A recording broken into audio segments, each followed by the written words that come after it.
A paz do Senhor a todos. Vamos continuar nossos estudos aqui em Tiago, falando hoje entre os versículos 14 e 26 do capítulo 2. A partir do estudo de hoje, eu vou começar a utilizar como bibliografia também a Bíblia de Estudo MacArthur. É uma Bíblia bastante interessante, eu recomendo àqueles que puderem adquirir. Esse trecho do capítulo 2, se não for o principal trecho do livro de Tiago, ele pelo menos é o mais conhecido. E é em cima dele que se baseia todo o entendimento de Tiago em todo o livro que ele escreveu aqui. Que é onde ele faz a relação bem específica entre fé e obras.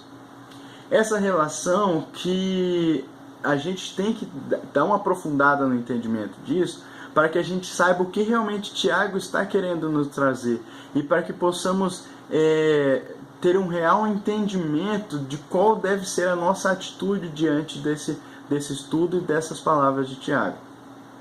Um ponto que nós temos que esclarecer, e a partir desse esclarecimento nós teremos então uma compreensão muito mais simples do que Tiago nos escreve, é que nos ensinos do apóstolo Paulo, principalmente no livro de Romanos, em diversos momentos ele fala a respeito da justificação pela fé. E tão somente pela fé. O apóstolo Paulo chega a falar em Romanos 3:28 o seguinte: concluímos, pois, que o homem é justificado pela fé, sem as obras da lei. Então fica aquele questionamento: seriam contraditórios os ensinamentos do apóstolo Paulo e do Tiago? Porque Tiago fala que a fé sem obras é morta. Mas o apóstolo Paulo fala que a justificação é tão somente pela fé e isso não envolve as obras da lei. E aqui já de uma forma bastante simples, e nós vamos entender durante o estudo, eu respondo que não há contradição nenhuma, mas uma complementariedade, se assim eu posso dizer. Porque ao mesmo tempo, é verdade que as nossas obras, que nós fazemos, nunca elas vão trazer como pagamento a salvação. Também é verdade que uma fé verdadeira necessariamente tem e traz transformação de vida e, consequentemente, boas obras. Quando nós falamos de fé, nós temos que analisar a fé em três passos, assim eu posso dizer. O primeiro passo da fé é conhecimento. Eu conheço a Deus, eu já ouvi falar de Deus. Muitos, a maioria da população mundial já ouviu falar de Deus. O segundo ponto é o assentimento, ou reconhecimento, ou consentimento, que é no sentido de você reconhecer, não somente de ouvir falar de Deus, mas de acreditar que realmente Deus existe. E o terceiro passo é o da confiança, que é você reconhece que Deus existe, você acredita em Deus, e você entrega a sua vida para Deus. Quando Tiago diz que a fé sem obras é morta, ele está descrevendo basicamente uma pessoa que conhece a Deus e até mesmo concorda com Ele. Concorda que Ele existe. Mas não tem confiança em Deus, não tem uma entrega total a Deus, e não tem obediência, não tem obras para Deus. Então aqui o que nós temos que saber é que através da fé nós recebemos a Cristo. E é através da fé que Cristo nos salva. Ponto. Mas aí vem uma questão. A partir do momento que a fé nos une a Cristo, como eu já falei, essa fé ela é uma fé viva. Ela é uma fé transformadora. E como consequência nós teremos as boas obras. Então, muito embora justificados e salvos pela nossa fé, a fé verdadeira, a fé salvífica, a fé que salva, ela tem boas obras, porque as boas obras são consequências dela. Então, concluindo, o que nós podemos perceber é o seguinte: muito embora possa haver boas práticas, você fazer boas obras sem ter fé, como nós vemos muitas pessoas que até não acreditam em Deus, mas têm uma conduta muito boa.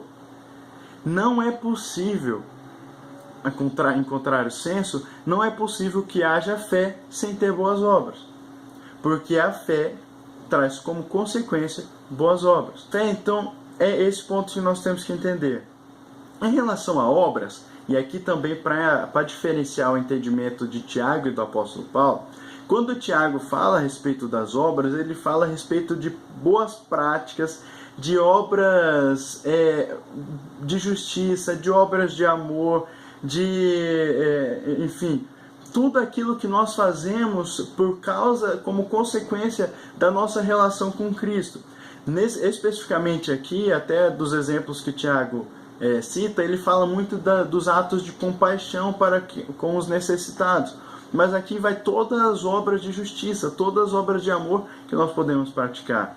Já quando o apóstolo Paulo fala das obras, e fala das obras que não justificam a fé, ele fala muito em relação a obras da lei, inclusive esse termo que ele usa. E ele fala que em relação àquele desejo humano de obter mérito da salvação através das obras. Na história da igreja, a gente tem um exemplo bastante claro em relação a isso tudo, que é na Reforma Protestante. A Reforma Protestante, um dos pontos que culminou a Reforma, foi a revolta de Martinho Lutero em relação à prática de indulgências pela Igreja Católica naquela época. E a partir dessa prática, Martinho Lutero então elabora aquelas 95 teses. Essas 95 teses que eram baseadas em 5 princípios basilares, que eram conhecidas 5 solas, ou 5 sós. E uma dessas 5 solas era a sola fide, ou somente a fé, que falava muito em relação a isso, sobre como nós somos justificados tão somente pela fé. Então essa relação entre fé e obras, ela vem trazendo dores de cabeça, se assim podemos dizer.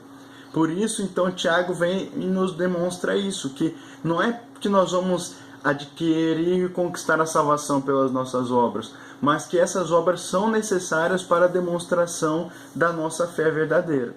Então, o capítulo 2 vai se desenvolvendo nisso. O versículo 14, por exemplo, fala: meus irmãos, que aproveita se alguém disser que tem fé e não tiver as obras? Porventura a fé pode salvá-lo? Eu quero destacar 2 pontos aqui. Primeiro, quando ele fala que aproveita se alguém disser, ou seja, já deixa bem claro aqui que é uma pessoa que declara ter fé, mas não necessariamente a tem. E por fim tem o questionamento: porventura a fé pode salvá-lo? E aqui poderia ser uma tradução melhor no seguinte sentido: pode por acaso esse tipo de fé salvar? Ou seja, uma fé que não tem boas práticas pode salvar alguém? E é esse questionamento que Tiago nos traz. Então aqui ele nos mostra também, nos versículos 15 e 16, ele traz um exemplo prático de como é mais ou menos no seguinte sentido: a pessoa fala, pai, estou numa dificuldade, não estou com dinheiro para comprar comida, estou passando fome. Eu falo, ó, meu irmão, eu vou orar por você, vou orar mesmo. Ó, você tem fé? Eu vou fazer até um jejum para você parar de ter fome. É mais ou menos nesse sentido que Tiago quer trazer. A pessoa que fala que tem fé, mas na hora de estender a mão para ajudar não está disposto. No versículo 18, nós temos um versículo bastante interessante, que eu particularmente acho mais interessante desse trecho, que é: mas dirá alguém, tu tens a fé e eu tenho as obras. Mostra-me a tua fé sem as tuas obras, e eu te mostrarei a minha fé pelas minhas obras. Então, nesse versículo, Tiago traz um desafio a algumas pessoas que talvez na época estivessem falando a respeito da fé com ele, e ele desafia: eu duvido você conseguir mostrar que você tem fé sem alguma obra, e eu vou te mostrar que eu tenho fé através das minhas obras. O versículo 19: tu crês que há um só Deus, fazes bem, também os demônios o creem e estremecem. O que Tiago nos traz então bem forte é o seguinte: tá, falar que acredita em Deus é fácil, até o cão acredita em Deus. Eu quero ver se você demonstrar através das suas obras que você realmente acredita em Deus. Versículo 21. Porventura o nosso pai Abraão não foi justificado pelas obras, quando ofereceu sobre o altar o seu filho Isaque? Aqui é uma outra questão que a gente tem que entender. O apóstolo Paulo, também de uma forma bastante interessante, ele cita Abraão como um exemplo de pessoa que foi justificado pela fé. Aí vem de novo o questionamento. Então eles estão se contradizendo, porque aqui Tiago fala que Abraão foi justificado pelas obras, mas o apóstolo Paulo fala que Abraão foi justificado pela fé.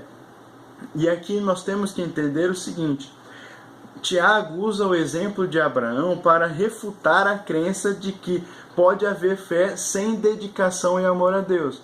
Ao passo que Paulo usa o exemplo de Abraão para anular o conceito errôneo de que a salvação depende do mérito das nossas próprias obras e não da graça de Deus. Então, um contexto não exclui o outro, mas, como eu já falei, eles se complementam. Ou seja, nós não somos justificados de forma alguma pelo aquilo que nós fazemos. Todavia, a verdadeira fé sempre vai resultar boas obras, e aqui até sendo repetitivo. O versículo 22, bem vês que a fé cooperou com as suas obras, e que pelas obras a fé foi aperfeiçoada. Esse termo, a fé foi aperfeiçoada, em outras traduções traz, e foi pelas obras que a fé se consumou. Então o entendimento que nós temos é o seguinte, que a fé não alcança o seu objetivo antes de ser demonstrada através das obras. A fé só tem objetivo prático se ela for demonstrada através das obras. O versículo 25 ainda cita o exemplo de Raabe também. E aqui Tiago cita o exemplo de Abraão e Raabe, mas se nós formos olhar o capítulo 11 de Hebreus, que fala ali do rol dos heróis da fé, todo o capítulo fala assim, pela fé fulano fez isso, isso e isso. Pela fé ciclano fez isso, isso e isso. Ou seja, ele fala que pela fé a pessoa praticou uma obra. Para demonstrar, o escritor de Hebreus, para demonstrar a fé daquelas pessoas que são chamadas de heróis da fé, para demonstrar essa fé, ele cita as obras que eles fizeram. Então ali nós temos, inclusive Raabe e Abraão são citados entre os heróis da fé. Então nós temos ali diversos exemplos disso. Nós ainda temos, para complementar, nos versículos 33 e 34 de Hebreus 11, fala: os quais pela fé venceram reinos, praticaram a justiça, alcançaram promessas, fecharam as bocas dos leões, apagaram a força do fogo, escaparam do fio da espada, da fraqueza tiraram forças, na batalha se esforçaram, puseram em fuga os exércitos, enfim, fizeram uma pancada de coisa por causa da fé. Então é esse o entendimento que a gente tem que ter, e que nós possamos não só estudar isso, mas aplicar isso em nossa vida. E que até com um pouco de ousadia a gente possa falar que nem Tiago falou. Quer saber? Eu vou te mostrar minha fé através das minhas obras. Deus abençoe a todos.